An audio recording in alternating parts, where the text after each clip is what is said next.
All right, it's 6 o'clock. I'm calling to order the meeting of the Public Safety Committee. All committee members are present. We have 2 items of business today: an update on complaint forms available to those with vision impairments, and to the strategy for using computer inquiry to justify a traffic stop. We have Chief Worth and other members of the police force here with us to walk us through these items and answer any questions. So just like to kick things off with Chief Worth on the first item. Thank you, Trustee Arndorfer. The very first item on the agenda is consideration of complaint form availability to those with vision impairments. And it was a second part of the citizen complaint forms, which has already been completed by recommendation of Dr. Weiss.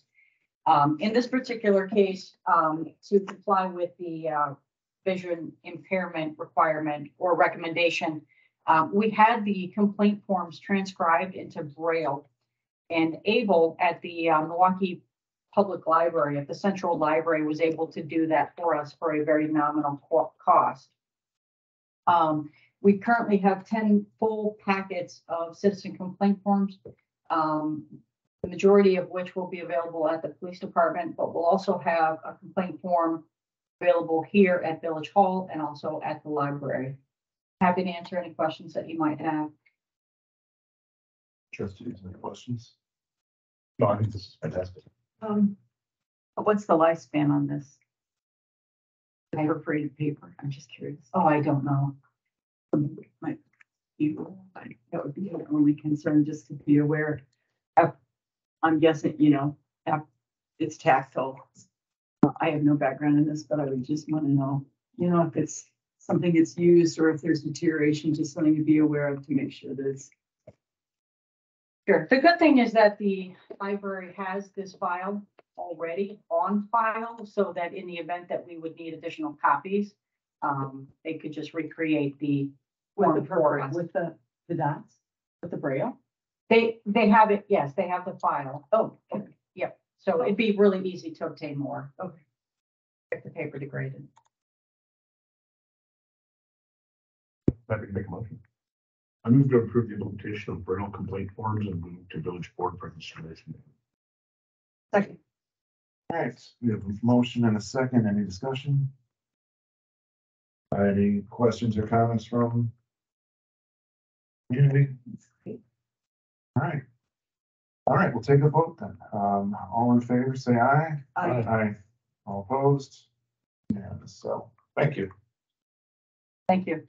The second item is the consider strategy of using computer inquiry to justify a traffic stop. And this is recommendation 3/21 from Dr. Weiss's organizational studies, where it indicates SHPD, which is the abbreviation for the Shorewood Police Department, should rethink its strategy of using a computer inquiry to justify a traffic stop. I'd like to skip down just a little bit and describe the requirements of both state law and village code. State law requires that both operators of vehicles and vehicles, requires that operators of the vehicles be properly licensed and that vehicles be properly registered to operate on the roadways in the state of Wisconsin. The state traffic laws have been adopted by the village code. I'd also like to note that village code requires that all vehicles that obtain parking permits in the village are properly licensed. And the village also just adopted an ordinance. By license, you mean registered? Registered, yes.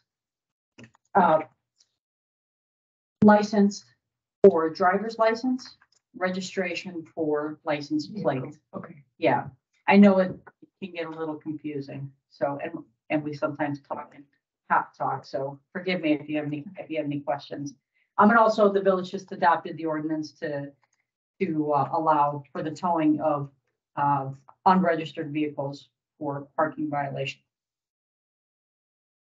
What's required for officers to conduct traffic stops is reasonable suspicion. And reasonable suspicion is an objectively justifiable suspicion based on specific facts or circumstances and that justifies stopping or sometimes searching as by frisking a person, and in this case, a vehicle thought to be involved in criminal activity at the time. That's what's required for traffic stops. So not having a registered vehicle is not a crime, right? So it's suspicion of a criminal activity, you said. It could be indicative of criminal activity, but it is a state forfeiture. So it's identified in state statute as a forfeiture and not a criminal act. But not having a vehicle registered would be indicative of engaging in criminal behavior. Okay.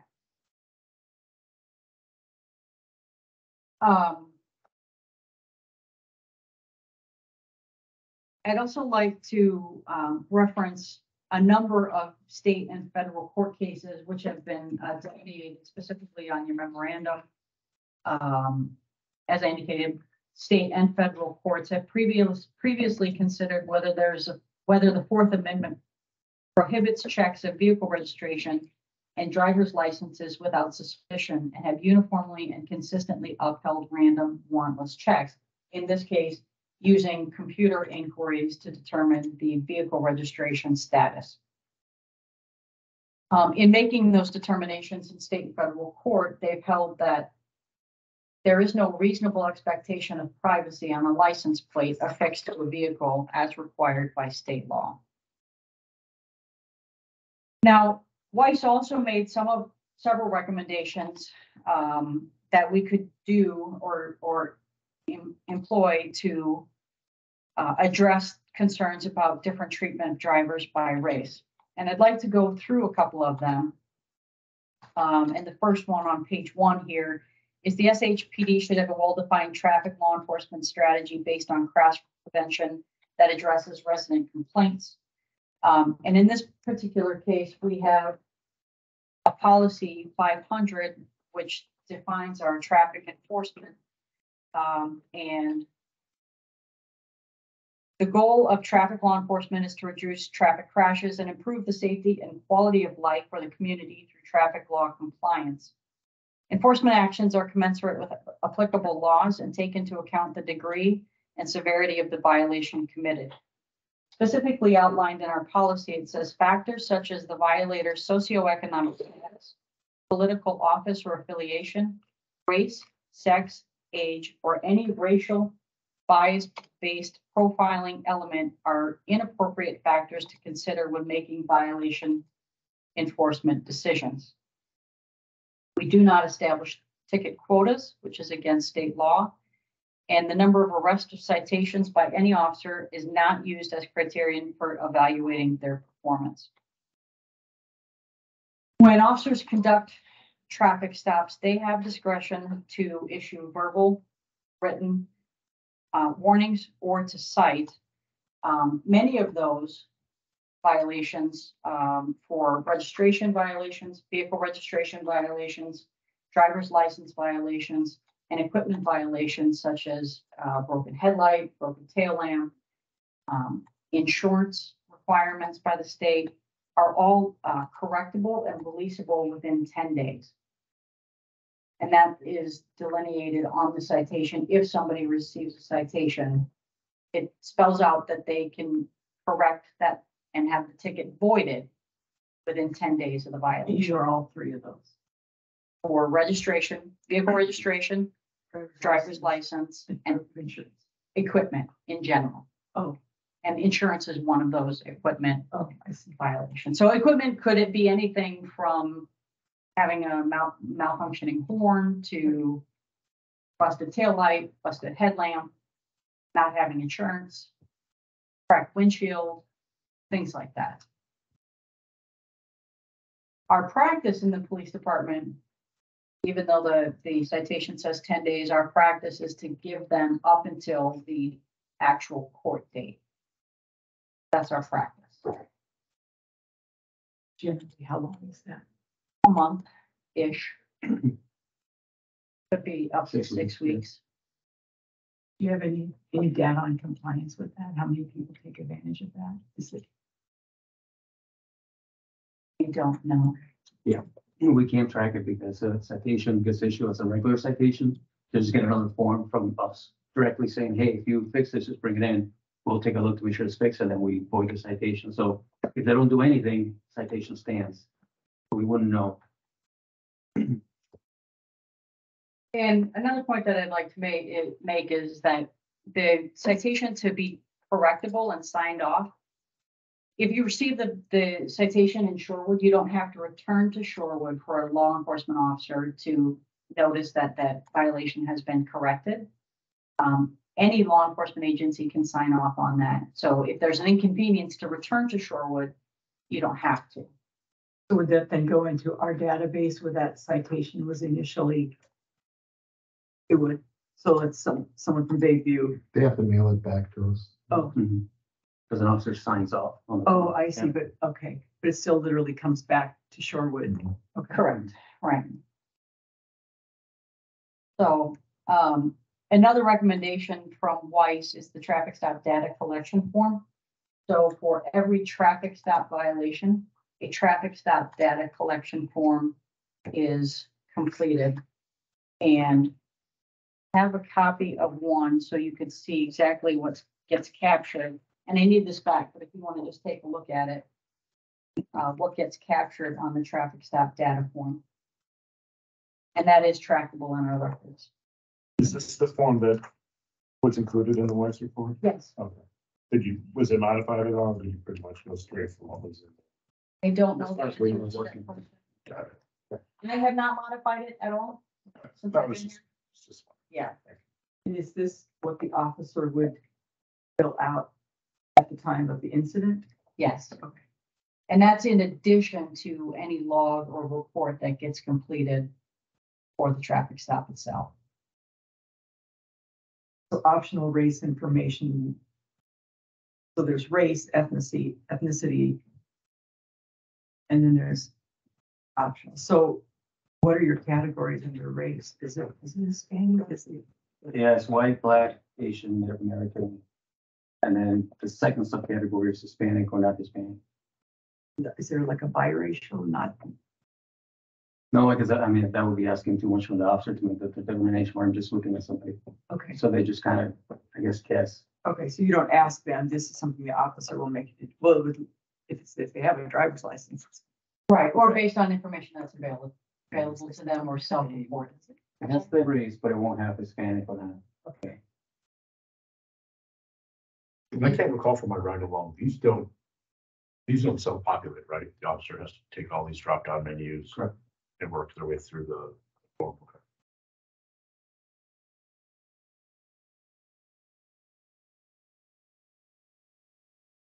Okay.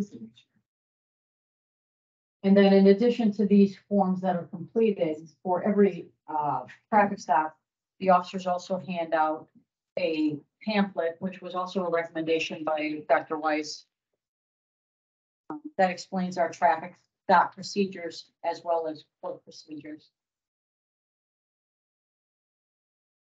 And for every citation, there is an adjudication process, a court date wherein a individual can appear in front of municipal court and work with the judge and the city attorney, if applicable, to reduce the fine, reduce the points, have the citation dropped, contest the citation. So there's any number of adjudications that can occur in municipal court.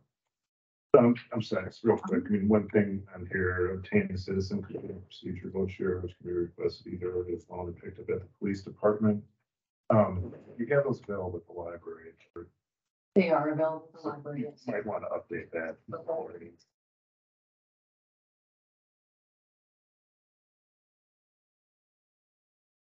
And I believe they're at Village Hall as well.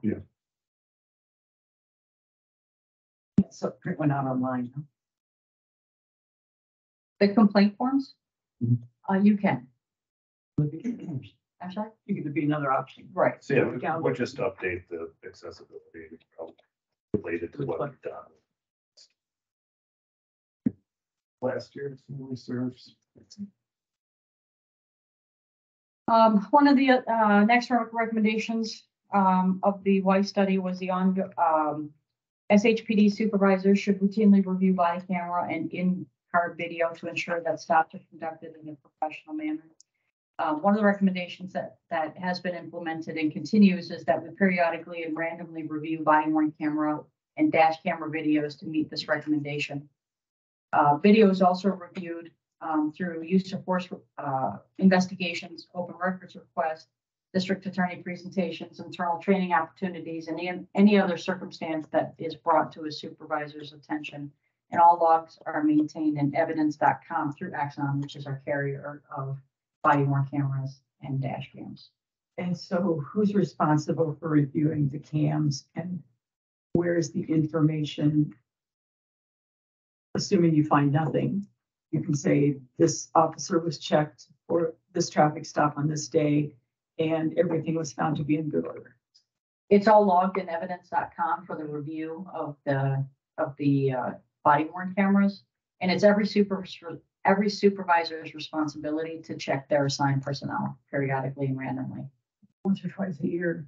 No, we're talking once or twice a month at least. This week shift commander does their own. Correct. These reports go to the sergeant that checks everybody. A sergeant checks And everybody. it goes to, so where does it go? Like, so just who's double checking the sergeant, I guess is.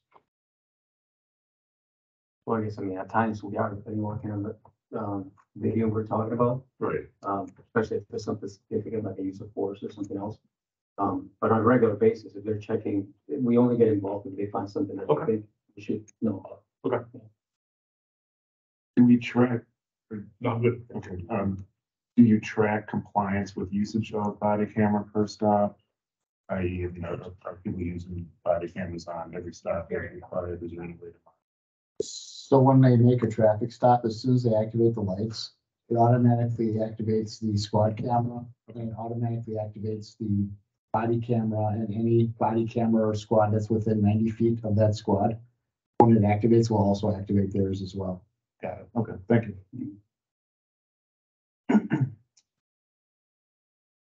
The next recommendation is that the agency should continuously review data from traffic stops. And in this case, a suggested form for enhanced data collection, which I've shown you.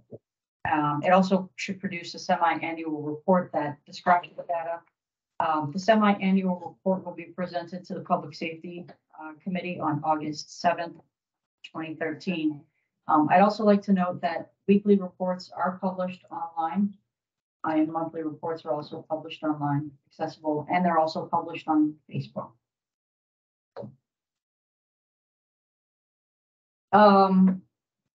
Next, in addition to policies and training on racism, bias, de-escalation, use of force, and officer intervention, investment in apathy, stress management, early warning systems, mental health programs for officers.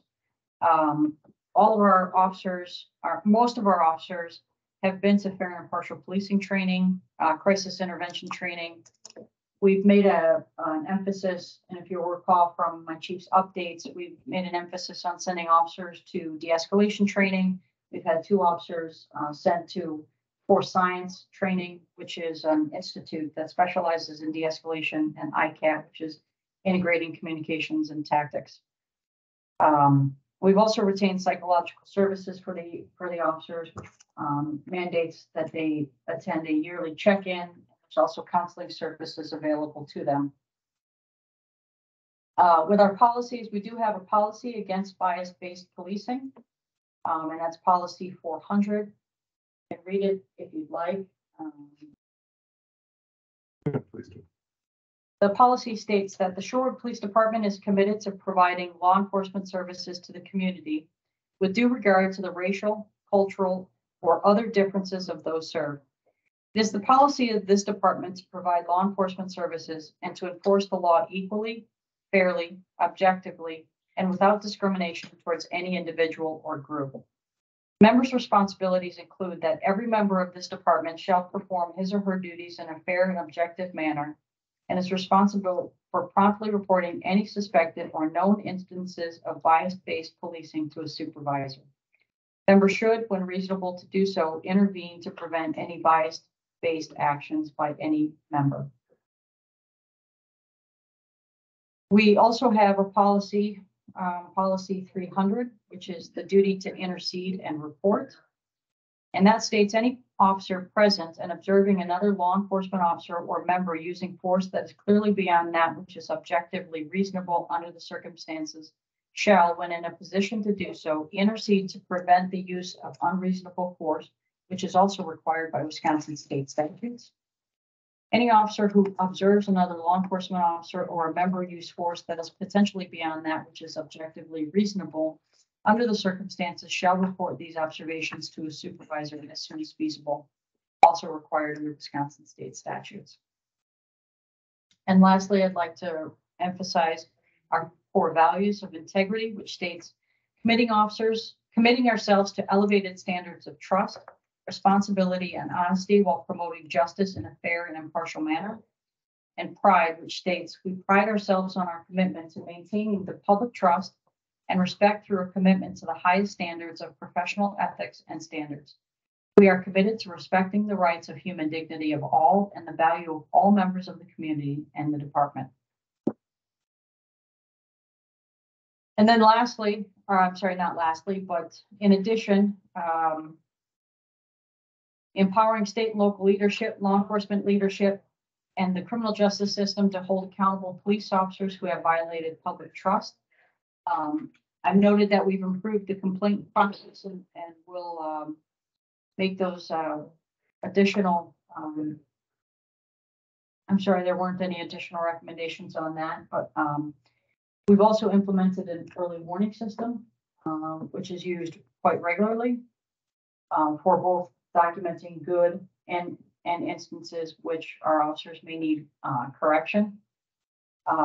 We've improved the personnel evaluation form, which I've discussed, and prior to my arrival, officers hadn't received an evaluation in some time. But Captain Santiago worked very hard on creating a comprehensive evaluation system for all of our department members. I do touch bases. In my first year, I did it 4 times. They will now continue biannually. The supervisors will check in with all of their assigned personnel 4 times a year, 2 for evaluation purposes. So they'll receive evaluations in June and December, and then they'll check in March and September for just checking in. How you doing? How are you reaching your goals? What can I do for you? Those types of things. So there's a great deal of communication and accountability that takes place amongst all of the supervisors. And then there's some peer accountability. And I know that during your roll call attendance, you heard that from Officer Wolver, who indicates that the officers will hold one another accountable in instances where there may be a violation of public trust or a violation of department policy, and report that.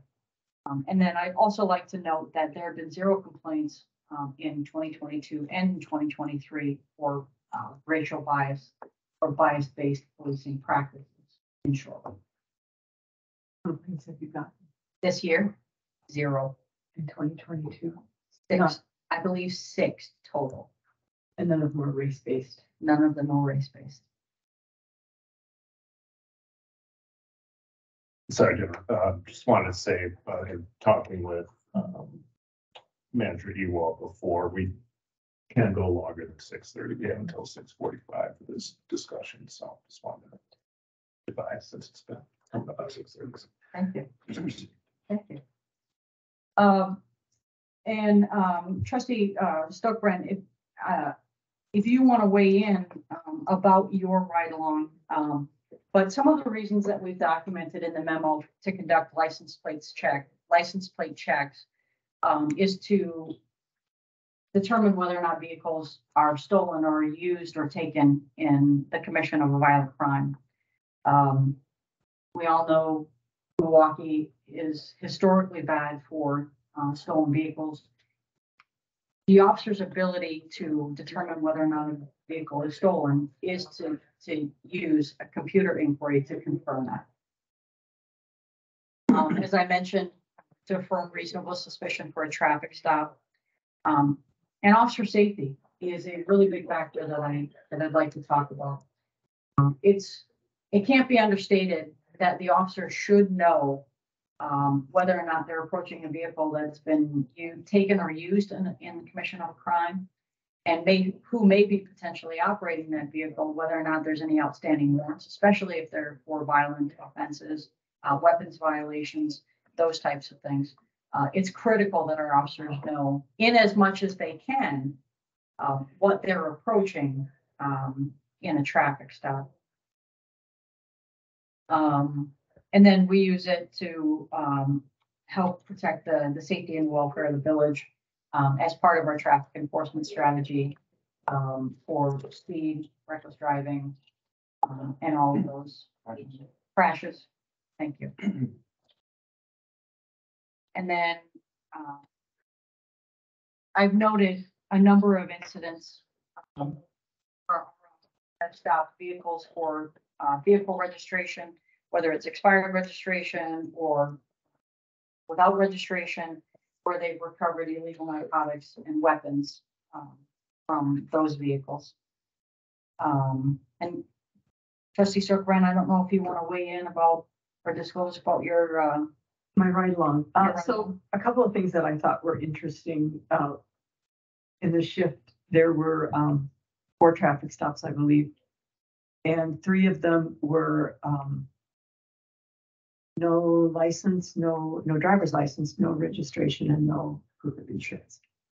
And it was interesting to me when I asked about the stopping with, and putting the data in. I actually was thinking about it from a different point of view, because I was thinking, I had read or seen something about some places there are squads that there's a camera in the front of the squad that is just constantly reading license plates.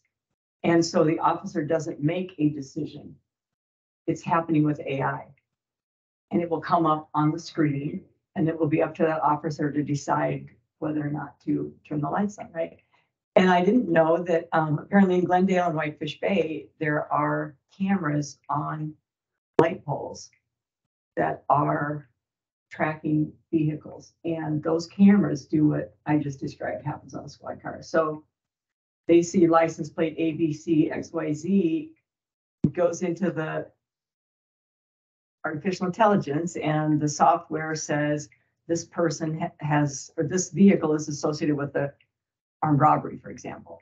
And so then that data goes to shift officers with that location. So there are other things that could take this to the next level, and other communities are. And I think that was interesting because it gave me perspective about other things that could be done. Where are we on the spectrum? I personally think that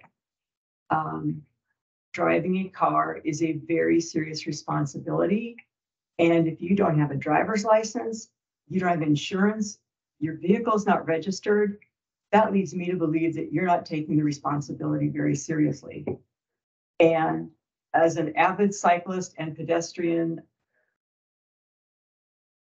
I have to say, I think that the computer generated search is a reasonable function of our local police. I understand some people's concerns about it, but in my view, I think that we have to continue to do this. Anything else to present? If I could just speak to what Trustee Circlebrand mentioned. So you mentioned 2 different systems which we do not utilize here in Shorewood. The first one is ALPERS, which is an automated license plate reader. And as you indicated, the automated license plate readers, and we have them on the squad Jeeps, but they only run for vehicle permits, for parking permits. So it doesn't run every single plate for violations. So the automated license So that's plate on the reader Jeeps. on the Jeeps only, but not for violations, and we can't flag autos. So the automated license plate reader system reads every single plate that it passes. You can enter into the system to flag vehicles that are used or taken in offenses So stolen cars, vehicles used in shootings and those types of things. Same thing. Typically, the outburst system is a mobile system. It can be stationary. But it, like it said, it automatically runs every single plate. The flock camera system, which is a stationary camera system, views plates and records just the plate data associated to the vehicle. And then you can also flag that information for vehicles involved in offenses. And there's no driver's information that comes back in the flock system. Only related to vehicle registration. So Flock actually receives all of their data from the National Crime Institute, where every 4 hours it uploads stolen vehicles running serious offenses, and things of that nature. It's not hooked to Department of Transportation records at all. So it's only flagging plates entered into NCIC as being wanted vehicles. NCIC is National Crime Information Center. That's what it is. I remember seeing that on the screen many times. They don't like that. And then the only other item that I had of note is just a brief summary of your roll calls. I don't know if you want to discuss that or if you want me to. Yeah, no, I mean, it was good meeting with officers during the shift changes, and we did have some conversation around benefits of this to doing their job, enforcement, as well as some of the conversations that the chief alluded to in terms of how they approach the work and approach people they come into contact with. So it was a good discussion. Other than that, I'm happy to answer any questions. We do have some members of the public here, but if either of you have any clarifying questions you want to make before we proceed. I guess just to clarify, my understanding was that we had stopped this during COVID. Is that true? Or, I mean, I'm just, obviously we want to go through with the WISE study and make sure we've done due diligence with those recommendations, dealt with them or not, or dealt with them as we see fit. But was there a time during COVID well, you're all new? Maybe it's a moot point. I can only speak to anecdotally what I've told, but I know that there was a significant decrease in proactive policing activity that occurred during COVID. And then for almost 2 years, there was Governor Evers issued an emergency declaration suspending the requirement for vehicles to be registered, which has since been lifted, and police agencies can now enforce vehicle registration again. All right, would any members of the public want to speak? State your name and address. Okay, I'm Judy Warren, and I live at 2015 East Jarvis, Charlotte, and this is Ellie Pat. And both of us are representing Shorewood Moving Forward, a task force in Shorewood Moving Forward. And as you all know, we were involved in. I've heard that record. You want to give your address to others? Okay. 44 is Ellie Pick, P-I-C-K, 4411 North Stowell Avenue. Thank you. Just for your last entry. Show you listen. Win, W, like a game with an extra N, W-I-N-N. I think it's And we were involved in the complaints process, so you've known us before. And we've gotten interested in traffic stops, some of the literature about how they can often turn sour. It doesn't sound like that happens much here.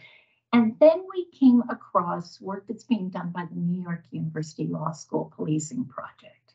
And they have a whole group that's working on traffic stops and trying to, and they've made recommendations for which the crash causing traffic stops, which ones to up and keep doing.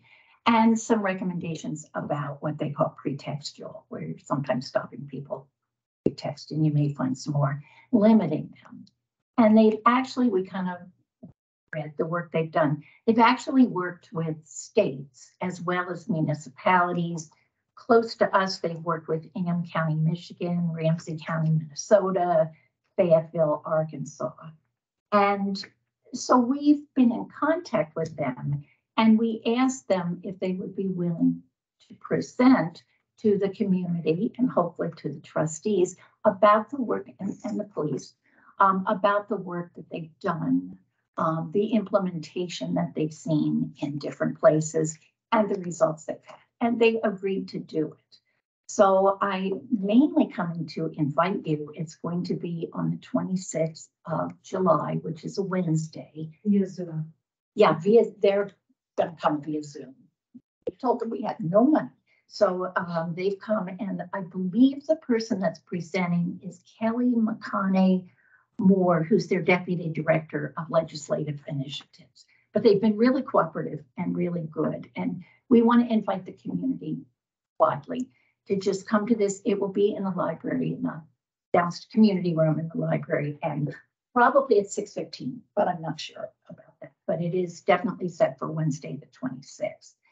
And I think it's important that the community looks at the work they've done and the research they've based it on, and it's a very strong law school. So I think the work they've done is good. And I brought some copies just of one of their documents about pretextual stops. So we really mainly came, or we're here to invite you to join us for that.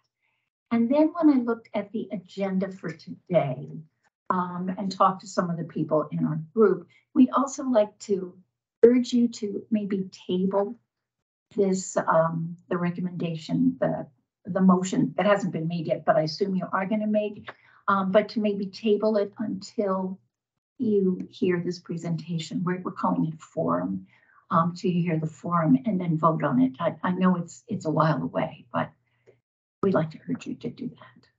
And here's, I think I brought just 4 copies. Yeah, I'm sorry I didn't bring more, but there we Mind if I go. pass it on? Not at all. Sorry. So that's it. Thank you. Mhm. Anything to add on? Thank you. Thank you for the opportunity. Yeah, thank you. I guess I have one question. So is this a cumulative study that's done, or is this something that's ongoing? They've worked, they've done a lot of, they've reviewed a lot of the research, and then they have made recommendations, and then they are working So, with, and those are here, like, reducing stops can reduce racial disparities. that's mostly kind of a summary of the research. I gave Jim a document that has a lot of their recommendations in it. I don't know if it's been passed out yet or not. Okay, but it has some of their specific recommendations. So traffic stops are not seen in any way as a form of engaging with the community. It's always seen as I guess that's the kind of thing that, it's always seen as a negative. But I wonder if it's having ridden in the squad for 7 hours. Yeah. And seeing how the officer responds. Do you see it ever as being a positive thing, a traffic stop? Certainly, if it's anything that's crash causing, I see it as very, very positive, if they're speeding. Yeah, that's and, obvious, but I mean, And just in I see general. that. I could see once in a while, if it, so it goes both ways, your headlights out, oh gosh, or your tail lights out. I didn't know that, I'm sorry, I'll fix it. So it could be that. So, my registration, I had my registration card pulled off from the school, and I didn't know that, so they stopped me. But that could have been done through the mail too. It could have been done through the mail. We just worry about sometimes when they escalate. And does it seem like that's happening here? You're saying, is it an incident away from happening here? And is there a way we could decrease? So someone would see that your tag is missing, and then in the squad, they would go into the database and say, oh, it's Judy, we'll send Judy a letter. Yeah, something like that where it doesn't have to be a stop. That can be scary. Can't, how would you send a letter with it? I understand. But if they don't have a license, but they don't have a license. Well, that's why I'm wondering how this would play out. Yeah, they So didn't, she's saying the police should mail her a letter. Right. That says, you need your tag. or, You you need know, your you're tank. missing a headlight or something. Yeah, now, Just based upon the license plate. They'd find you in the database and send you a Yeah, letter. I'm sorry to interrupt, but we have 5 minutes. okay, I'm sorry. And again, Kelly will be able to answer that better than I will. So I hope you can make it. I do You too. know, I hope you can Thank make you it. for organizing it. She, well, we were so thrilled. She said yes, especially when we said we have zero money for you. And, you know, they were great. And they've done this in other communities. So they'll talk about how they work. So Always ready. again, I urge you to table it. Okay. Thank you so much. Thank you. Just real quickly, I'm sorry, I would like to note that pretextual stops are also legal. Or, I'm sorry. They're legal. Oh. Pretext stops are legal. Are there any comments from people joining us remote? No, thank you. I've been listening. It's wonderful. Thank you so much. Thank you. I would like to get a motion and a vote as long as we're here. Would note that we can postpone hearing, taking this up as a full board until like August 7th is an upcoming date. So if we do want to get. So it wouldn't be tonight. Correct. Oh, no. So it wouldn't be tonight. So, but I'd rather move forward if we can versus try to reconvene. So a question about the recommended motion here. We are currently using computer inquiry for traffic stops. Correct. And so the motion says, I move to support the use of computer inquiry. So if I move to defer, what difference does it make? We're already doing it. This motion as presented reinforces the use of, is my understanding, The continued use. the continued use. If we don't vote on this tonight and we decide we want to wait to approve the continued use later, our officers will continue to do this for the next months, right? Yes. Yeah, we vote for them to stop. Is that your understanding? Right. I would rather move forward. I mean, if you want to move to defer, you can. I'd rather move forward, just so we don't have to ultimately reconvene and bring the chief and officers back to go through this again at another committee meeting. Or we don't need to, you mean if we take no action tonight, what difference does that make? What if we don't make a I motion? we think the don't- officers would like clear direction on how they would want to proceed. That's If so they should continue to do what they're doing. correct. Correct. So that's why I would like to advance the motion this evening. If you want to move to defer, we could also do that, but I would rather move forward. Keep the ball rolling. We don't, we might wind up in a different place.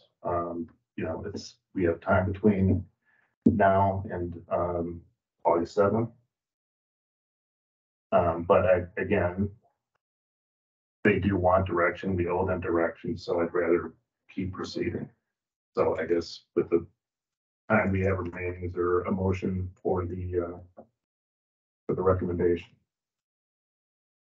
I will move to continue to support the use of computer inquiry for traffic stops and move to the village board for consideration and approval. Yeah, I'll second that. All right, we have a motion and a second. Any further discussion? Just so you know, I did add some words there. Yeah, I mean, if none of the other things were in place, if there was no review process, if there was no supervised review process, if we didn't have body cameras, if the squad car cameras didn't turn on, and we didn't have all of these sort of secondary opportunities to look at these situations, I don't know that I feel as comfortable saying yes to this right now. But having done a ride along for 2 shifts with 2 separate officers, yeah, I'm better than you. 2 separate shifts with 2 separate officers and watching how this was implemented. And obviously it's an 8-hour snapshot of a 365-day-a-year process. I'm comfortable with the oversight that the department has, that the chief have and the captains have of this system as is, and would support at this time moving forward. No, thanks. I wouldn't agree with your characterization of the safeguards we have in place, but All right, we'll take a vote then. All in favor, say aye. I, All opposed. Is there a motion to adjourn? so I'll second. All right, we have a motion a second. All in favor? I. All right. Thank you. We adjourn at 6:45. Oh, shit. It's in my calendar. We're gonna advertise it as broadly as we can on Facebook and everything. And if you could send me, but, village manager